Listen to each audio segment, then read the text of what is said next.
Okay, hello and welcome back, Ground Passers, to another episode. I am here with the famous Mitch Michals to Yes. recap round three. Yes, round three. That's where we're at. I call these little recaps that we do during the Grand Slams TLDW. Too long, didn't watch. We are here for you. We watch all the matches, so you don't really have to watch all the matches, but I do suggest you watch a few of them for sure. Mitch, how are you doing? I'm good. Thank you again for having me, making time for this show, which I also love the fact we didn't talk about this, that it's episode number 2. You have seasons and episodes like it's a real network television show. So I should probably do that, but I don't. But thanks for having me. This has been a crazy Wimbledon. I do tend to be I just love being organized. So I'm just like, where are we? What time are we? What are we doing? So yes, this is season 2, episode 35, if you're keeping track for everyone out there.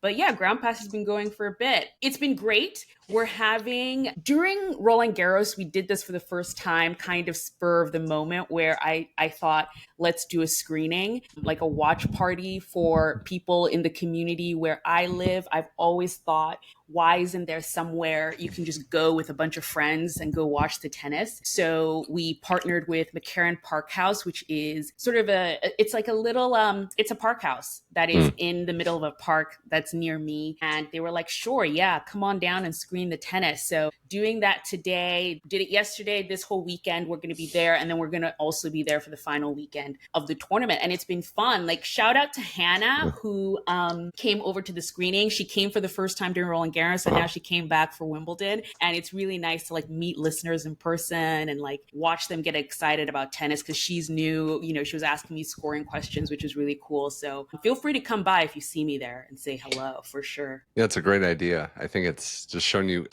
how the moment that tennis is having right now, right? Like how everyone's kind of ramping up for it. It's not just because I think part of it too, early in Wimbledon, I mean, you probably see this on your podcast, Anastasia, like there's so many storylines to talk about. I kind of just save the top players for the back end. Like I'm trying to be more mindful of the players that winning a match or 2 in a major, it's a huge deal. It's a huge accomplishment for a lot of these players. Yeah. Well, there'll be plenty of time to talk Alcaraz and Sinner in a week's time. Exactly. And that's kind of the thing that almost this Wimbledon has forced us to do. So, you know, it's like all these seeds that are falling early has kind of forced you to pay attention to everyone else that's around them having pretty stellar moments. So yeah, it's been great. It's been a lot of great tennis. It's been a lot of curfew talk. It's been awesome. Yeah. Let's get into it. So as we're recording right now, we're recording at kind of like noon Eastern. Matches are still going on, but this is the time that we have to record. So we'll record now. If anything crazy happens, I don't know, if Iga exits the tournament after we finish recording or something crazy like that, I will come back at the end of this podcast and just like give a quick update. But for right now, Iga Swiatek took the first set against Danielle Collins, so they're still going there. And Barbara Krejcikova is on court right now with Emma Navarro, and they each have a set, so they're into the deciding third set. Yeah, Navarro's up a break right now. She's kind of,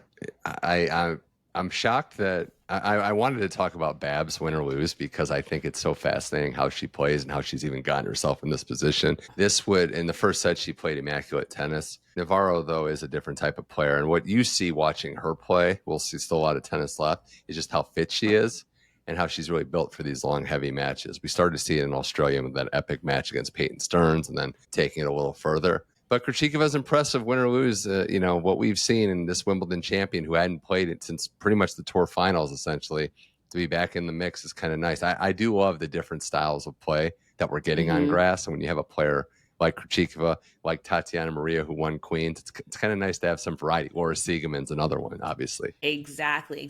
No, I mean, if you had told me at the beginning of this tournament, I was pretty sure Barbora Krejcikova was not going to make it past the first round, because even up until the last, I think it was Eastbourne that she was playing, it was the first time she had won back-to-back matches in Eastbourne, and then she withdraws with injury. Like, she doesn't play the next match. Was it an injury? This is what we're big on, the conspiracy talk, and really, was it her realizing her game was okay and trying to save herself for this Wimbledon, which True. She won, but she also has all these points to defend. Yeah. I don't know. I mean, there's 2 sides to it, right? First of all, it's like, why are you playing this year's evidence is why you're even playing right before a major. Taylor Fritz is the only one that basically survived. Everybody else got wiped out early. Yeah, no, it's there. And, I think I've been talking with Nick and also Ian, who did the round one recap with me. Like, why is this happening? Why are we getting all these seeds falling so early? And, there's all the talk of like exhaustion and the players are tired and, the schedule and calendar and all of that thing. But more and more, I'm leaning on the fact that the surface really does matter. Yeah. And it's almost like we forget every single year that grass season is 5-6 weeks and they're coming right off of clay. There's no real time to build momentum and warm up on the surface. It's like you have 3 weeks and then you're in Grand Slam mode right away. Mm-hmm. I feel like that has a lot to do with it. And, after Marin Cilic's last match, he said on court, he was like, yeah, I've been in the UK for 7 weeks playing challengers. And I'm like, well, yeah, that's why he's doing so well. He's had time to sort of warm up on the grass and get his footing and all of that stuff. So I think the surface does have a lot to do with why we're seeing these weird, quote unquote weird, because we're going to talk about some of them. I'm loving some of them. Yeah. Just quickly, it's like we were spoiled, obviously, by the big three, just doing well and everything. That's number one. And number two is this is a time when throughout history, you've seen these generational changes, right? The top players are younger because that's what happens when the new wave comes in and they don't have grass experience. Jack Draper, as great as the hype is, and he's deserved a lot of it, doesn't have a lot of grass experience, keeps losing early at Wimbledon. Cilic is a Wimbledon finalist. So I think the experience factor, every case is different, but I think that means a lot is who's actually played on grass. Right, exactly. So, let's get into these storylines really quick. What's been happening so far? And, even as a new listener or someone who's just become a new fan of the sport, for example, I was saying this earlier that, Coco Gauff won Roland Garros, and I am sure a ton of people were like, oh, wow, tennis, love it. Need to follow everything Coco's doing. And then she loses first round. And now you're sort of stuck. You're like, what do I do? What do I watch? I'm like, there's so many players and so many storylines. Let's get into some of them. The Brits are alive, kind of like the hills are alive with the sound of music. The Brits are alive in Sonia Kartal and Cam Norrie, who... Not the Brits we expected to be alive, maybe. At all. Not the Brits we expected to be alive, but hey... That's tennis for you. So Sonia Kartal, I think, is someone I've always watched. There's something about I called it kind of the pint-sized game, kind of like the Leila Fernandezes of the world, Jasmine Paolini, a little tiny. I think Sonia is 5'2". She is tiny. Yeah, she's tiny, but she's very strong, stronger than those players you mentioned. And yeah, it's been cool to see. Last year, she kind of has her breakthrough. A lot of these players, unless you're really watching challengers and ITF events, we see them as wow, they just showed up on the scene. No, they've been grinding for years to get to this point. Last year, she has a little bit of a breakthrough, runs into Coco. Now she's starting to even go further. Yeah, she's very impressive. You brought up Norrie though, and I go back to that Tiafoe match, and I guess I want to keep seeing where Norrie goes from here because I got what Francis is saying, that Norrie played and served very well. But I don't think Francis necessarily brought it in that match. So I'm curious. So much of tennis goes to draws, right? And what happens in front of you, right? Emma Raducanu, another Brit's a great example. She played great this tournament. Regardless of what the results say, she ran into Sabalenka. And if you look at her major results this year, she's been just draw bitten by great players. So part of it is taking advantage when you have an opportunity. You can't let it go by the wayside because it might not happen again. Yeah, and we're definitely going to come back to that Sabalenka match. But you're right in terms of Sonia Kartal and Cam Norrie. their draws opened up and they are taking advantage of it. And that's part of this story that, we see the seeds fall and everyone's just focused about the seeds, but there are all these players surrounding them that have the opportunity to take that next step forward. And, it's not just prize money, for example. Yes, each round that they win, they're getting more and more prize money, but it's ranking points. And ranking points have so much to do with what tournaments you can enter going forward. So having a great run at Wimbledon means that the rest of your year could actually be very good because your ranking's higher, meaning there's a likelihood of you getting better draws, meaning there's a likelihood of you not meeting Sabalenka in round one or something like that. So I love how Sonia Kartal and Cam Norrie have taken advantage of it. And you're right, especially Cam Norrie in a way that, I think Tiafoe, you said Cam Norrie played really well and stuff, but I'm I think he knows this is his chance. He sees the people in front of him and he's I've beaten them before. Cam Norrie used to be top 20, So it's kind of like, I think he's seeing this opportunity and seizing it a little bit. And I love to see it. 2 Brits in week 2. I do. Yeah, it was interesting, right? Because he's been deep into Wimbledon before. I think he's someone that could be alive. And yeah, it's how the draws line up, right? It's who you have in your path, and we've seen it. And sometimes if you get tested early and survive those matches, maybe you're clear of some of the tough tests or later on, and maybe you're feeling like you're like Teflon, like maybe Taylor Fritz is right now, but we can get to that a little later. Yeah. Yeah. And I mean, since you brought it up too, let's talk about the other Brit who is no longer in the competition. But for me, the best match of this tournament so far has been the match between Aryna Sabalenka and Emma Raducanu. Like, who knew Raducanu could pull off something like that? Like, she, I think coming into this, everyone just thought, good for Emma Raducanu to come this far, but Aryna Sabalenka is going to hit her off the court. And Emma, I think, saw that. And I know she's been working a lot now with Mark Petchey. And, I'm just like, please stay with him, Emma. Like, I don't know what the workings there are, because of course, Mark Petchey also has a career as a commentator and he also has that going on.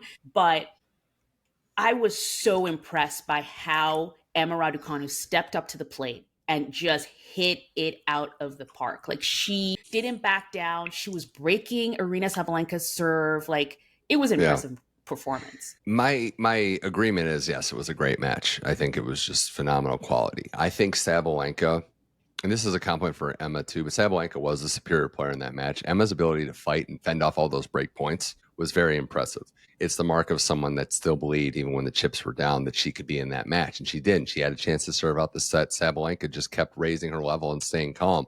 The drop shot she hit set point down in the tiebreak was, I watched it live and I couldn't believe the stones on her to try something like that then. But it comes back to, and then she was down 4-1 and wins like the last 5 games of the match, but not having the freak out moment, not letting the crowd, and the fact that the roof was closed, so those cheers are even louder. Like, it was teetering. We saw RG, we saw US Open finals where crowd kind of got to her. I was impressed that didn't happen for Sabalenka. But yeah, if you're Emma, I know the draw was brutal. You played right there with the best player in the world. So if you can't take something positive from that, I don't know what to tell you. But I think she will, and I think this will be good for her on the summer, where we know she can succeed on the hard courts. Yeah. And it's kind of like, here we are now with Aryna getting through this really tough match. And you're right, like, that was the test.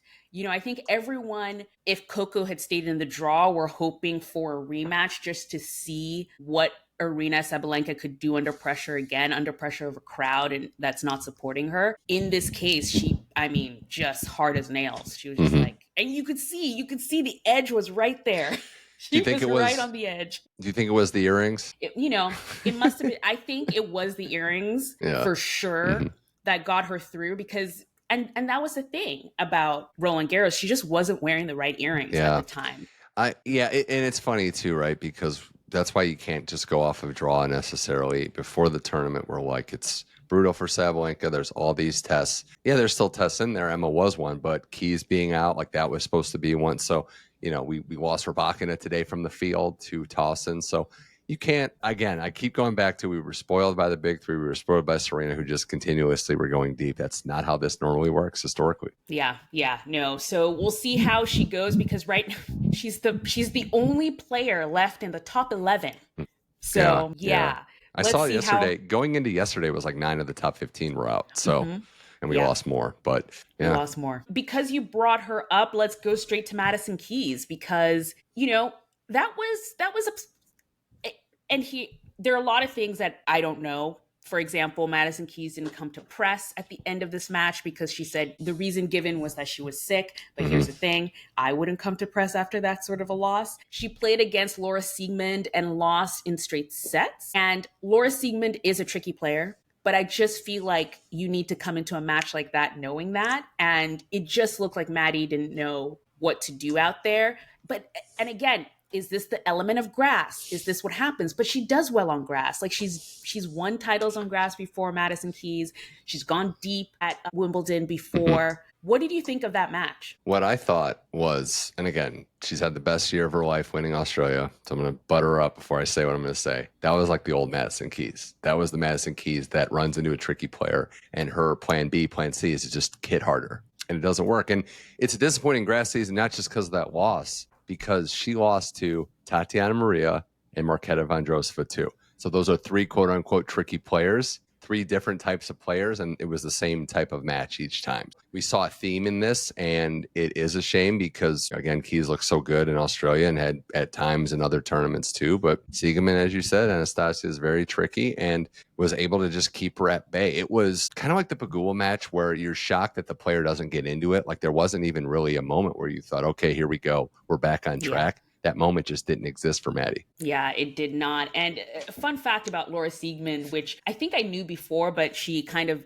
went into it in this one. You know, she's a tricky player in terms of just style. She's slicing, she's dicing, she's not just hitting the ball hard back at you in a sense, but she also plays with two rackets. So she'll take two rackets back to the baseline with her, and she serves with one and then returns with another one, which players just don't do. I have seen players switch rackets, like they'll go back to their bag or get something. I think Manarino might do that. I think there's a few, but it's rare. Yeah. It's super rare. It's super, super rare. And it's kind of like she's using different tensions. The strings are at different tensions. She tried to explain it on court, but it is quite fascinating. She's a fascinating player, good on grass. And, you know, I think along with Madison Keys being out, another player who, you know, I didn't expect to do much of anything. I think with Naomi Osaka, all my expectations are gone now. I'm just like, you do you, girl, and we'll see how it goes. But Naomi Osaka was sneakily doing very well on grass and playing well. And then she loses. Tells me that she cares, though, because she was devastated in that press conference. Yeah. And you hear more Taglu talk, and Patrick's like, all that matters right now is winning, like getting matches under your belt and winning. She plays a challenger. She does well. She's okay. We're getting better. Okay, we're trending upward. And then a winnable match presents itself for you. She was looking good, had plenty of chances to win this one. Pavlyuchenkova is a very, very tricky player too, but is a fighter. And it has to be, I said this on my show the other day, it has to be, like, I can't even imagine how frustrating it is when you've done it before, when you've won to the levels that she has, when you've built a Hall of Fame resume. You know you're close, but you can't get over the hump. And that's what's happened. She is there. She's not getting blown out, but she's not winning. And she knows how to win. And that's got to be the most frustrating thing in the world for any athlete. Yeah. And I think it's a frustrating thing for fans or, you know, people who've seen her come up and they're like, what's happening? Like, I'm so used to her winning and doing well. And, you know, I think there is a thing about putting expectations on players. You know, a player's career is not always linear. Like you just said, we were ruined by the big three and Serena Williams, where it's just like up and up and up and up, and there was nowhere else to go but up. It was disappointing seeing her so disappointed. It was kind of a very sad thing. And I kind of wanted to bring this up because it is a question that's going around now, and people see these press conferences and they're like, what's happening? But it's rare in other sports to see a press conference from a losing team or a losing athlete.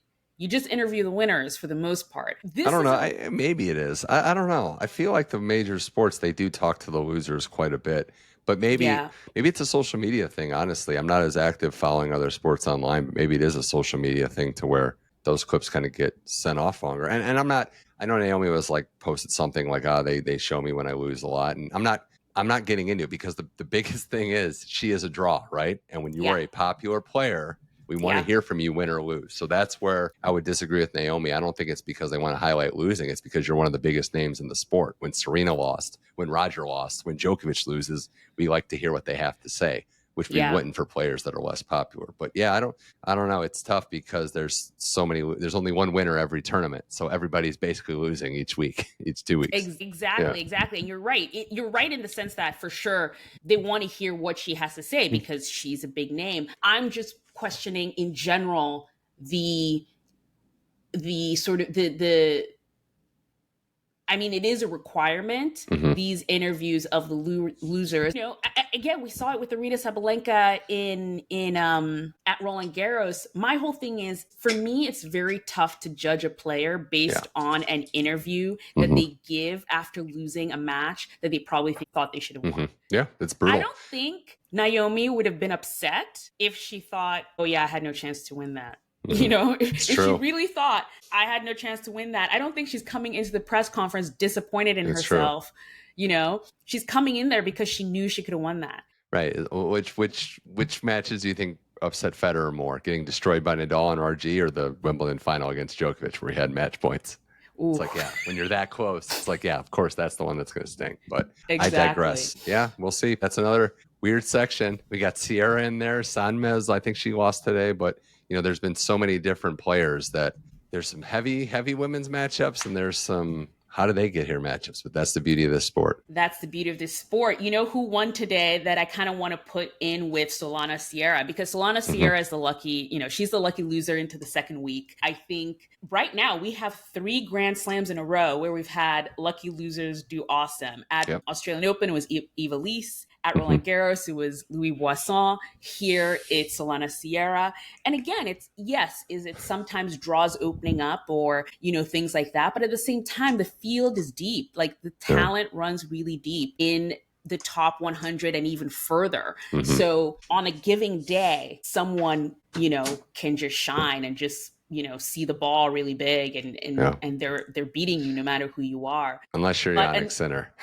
Unless who doesn't you're lose Yannick to a Sinner. player outside like the top 10 to 20. He doesn't even blink. He does not even blink, that guy. Yeah. But today, Jessica Busas Monero won her match and is into the second week at Wimbledon, which I love because her breakout was last year at Wimbledon with that, that tattoo she has. So it's nice to see someone kind of go back to back storylines, because she did so well at Wimbledon last year, but then we kind of saw her in and out. I mean, she took out Emma Navarro at Roland Garros this year. So she's one of those players that she'll pop up from, now and then and do some great things. So good to see her still hanging about. Yeah, no, that was impressive. Just being Yastremska was a tough win for her. She's someone that has a pretty well-rounded game. You'd think Spaniard, maybe on the clay, but has won some big matches on grass and even hardcourt doing well too as we move along. Yeah, these women's matches are getting good. I think Iga's going to hold off Collins, but there's a chance there that maybe Danimal can break back. Yeah, we'll see. Right now she is leading. I think she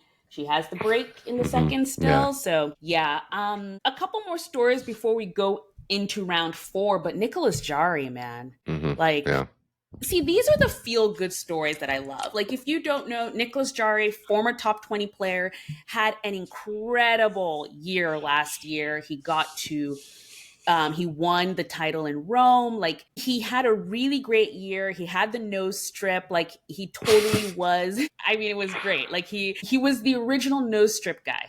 And now everybody just has a nose strip. And I'm like, guys, you need to credit the guy who started this, Nicholas Jarry. Yeah. But no, he had a great year last year. But then towards the end of last year, he started having some health issues. And they were actually very serious health issues that affected his vision and balance. So he really, really tumbled down the rankings. So to see him back, I think he mentioned in press that he almost has had to learn how to play tennis again. Right. With this new, situation that he's in. And here he is, second week, and, doing well at Wimbledon, which he has done well at this tournament before. Yeah, I think he had the hardest forehand last year or 2 years ago on tour. Like, he just crushes it. And yeah, he beat Holger. He got by Fonseca. These are players that have a lot of elements, have a lot of hype in a lot of ways, and he found a way to get through. And yeah, he's a confident guy. I think if I remember correctly, he pushed Alcaraz on at Wimbledon too. So Cam Norrie next. I mean, that's going to be a fascinating chess matchup, which are my types of favorite matches. People that play completely differently, different approach to it, and how they match up like a chessboard. But Jarry's great, and he's representing Chile very well. I think he's very dangerous. He wins this match, he can get to make his move and quarterfinalists and push forward. So I'm excited. Yeah. No, I'm just happy for him. I think sometimes sports is not all about like who has the most trophies. And, I like to see that fight and that sort of resilience to keep going. Cause I think the way he had fallen down the rankings, he wasn't winning matches. Like he wasn't. He was going on a run of a big losing streak. And I think based on where he was before, he could have easily just been like, okay, tapping out. It's not working out. My most impressive today was Kabali beating Menchik in the way he did, like just routining him and not the way I thought it would go at all. Hand up.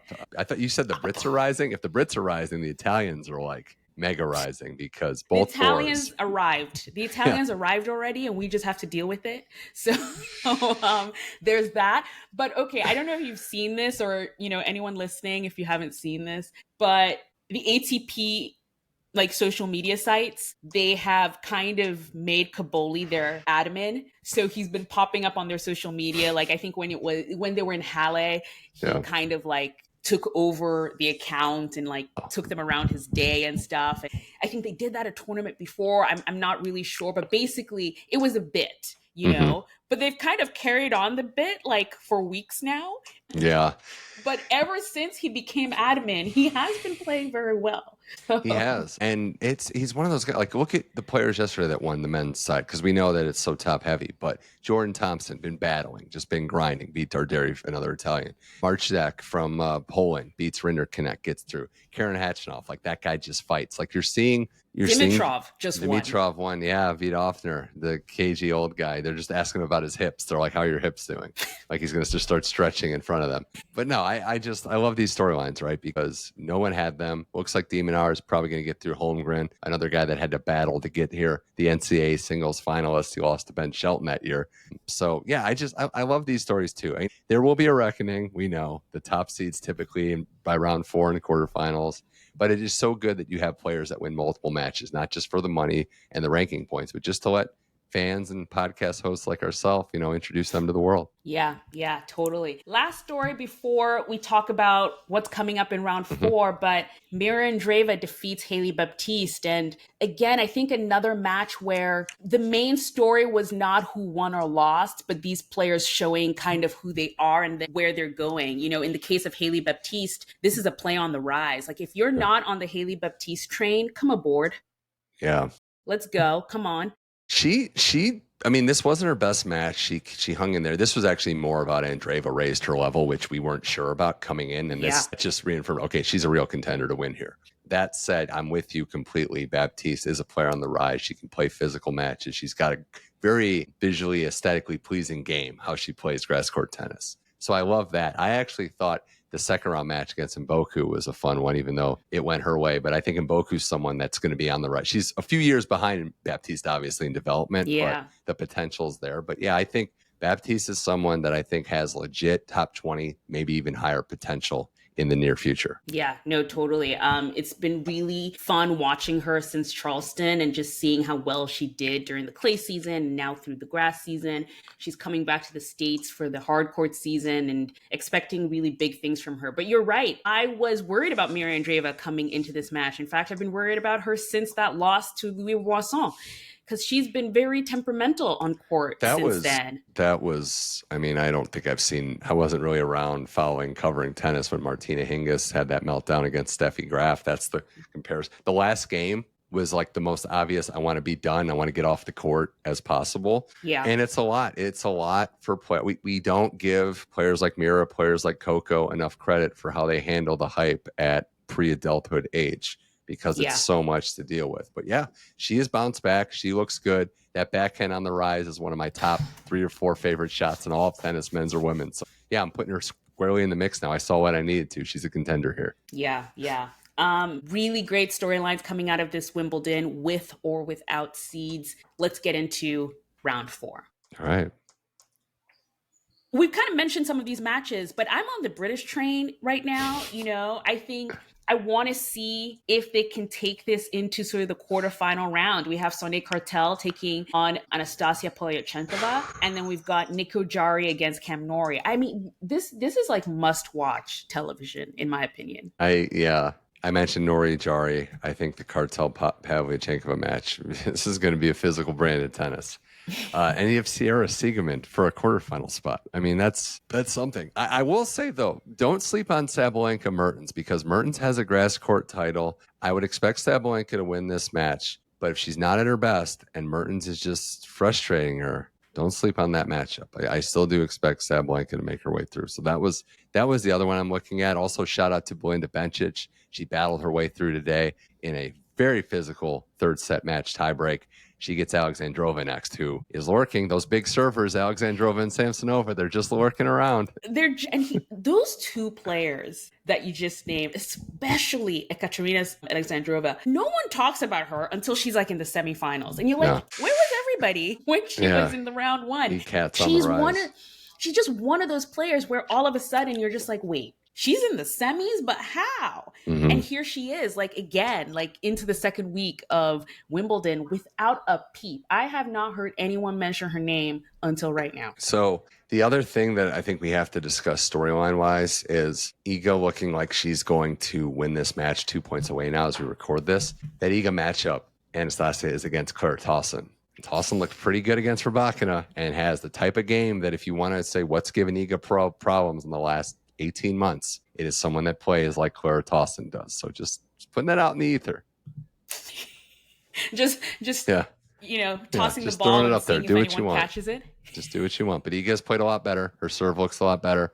Wim set has been working with her to make adjustments to peak right about now. So we're starting to see that. I mean, here's the thing. I made this, during our preview of Wimbledon, I made a comment. Nick wasn't biting, but my thing was, I think losing and not defending her title at Roland Garros might have been the best thing for Iga for this grass season because she wins Roland Garros every year, and she is someone who has always talked about the pressures of just going back to back. You're right back into another tournament and stuff. And this was the first time where she doesn't win, so she doesn't have that final weekend. She took the full week off. She only played the week before Wimbledon, so she spent the rest of the time, the 2 weeks before that, training. And she's showing up here at Wimbledon. Like, she made the final, her very first final of the year was on grass in Bad Homburg.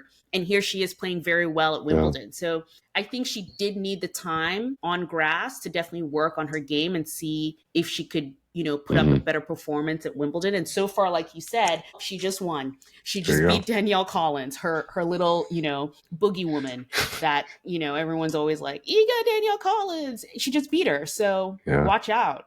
We got Emma Navarro triple match point too. So looks like that's going to happen. We'll see. Yeah, I'm excited. There. The men's matchups too look pretty good so far. We've got a couple of tricky Fritz, ones. Jordan Thompson. Yes.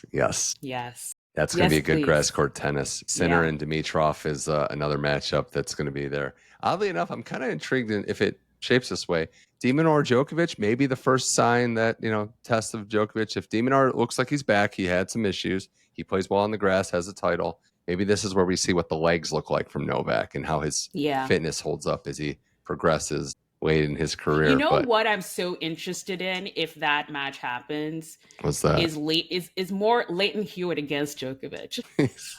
Maybe one day. Because Leighton Hewitt's going to be in the box. Yes, he will. He's going to be in the box, and I'm pretty sure he's going to have things to say about how De Minaur should play that match. Emma Navarro has taken out the defending champion Barbara Krejcikova there, so that match is over.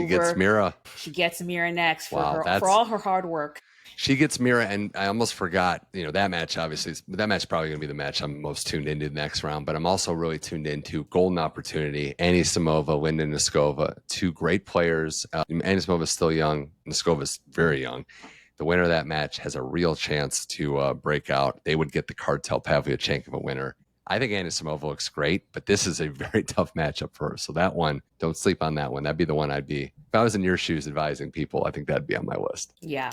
No, I mean, there's so much to look forward to. I know you have to go and I have to run back to my screening. I think these are the big stories. Again, unless Novak loses today. Or Rublev upsets Alcaraz somehow, which I don't think will happen. But I did want to give you credit before we go. It's the Lost Boys take. It's aging quite nicely. It came to me it's not actually new. I have personally just been calling them the Lost Boys for a couple of years now. Mm-hmm. And I finally decided to put it out there in the world. And, it's a shame. It's a shame because in all three cases, I think there are changes that they could make within their team and within themselves that could probably get them out of the slump they're in now. But they're also three of some of the most stubborn players I think are on tour. Maybe even some would say unprepared players on tour. Some of the most Yeah. unprepared that just want and want and want. That was insane. I was That recording was yesterday when crazy. that I kind of had to broke. do a double take. I'm like, is this tennis centel? Is this like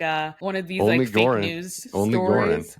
But I will And here's say, the but sympathetically, it's been a rough go for Stefano yes. Tsitsipas. So I wish him the best in a lot of ways. But no, it's tough. It's tough to get passed by. It's tough that only two players born in the '90s have two total major titles. Tough. It, again, I think it might be harsh to say, but I feel like in sports, you gotta, adapt or get left behind. Mm-hmm. And I think with the stubbornness of those three, where it's like, well, my way or the highway, well, the highway took a left turn and you're still there.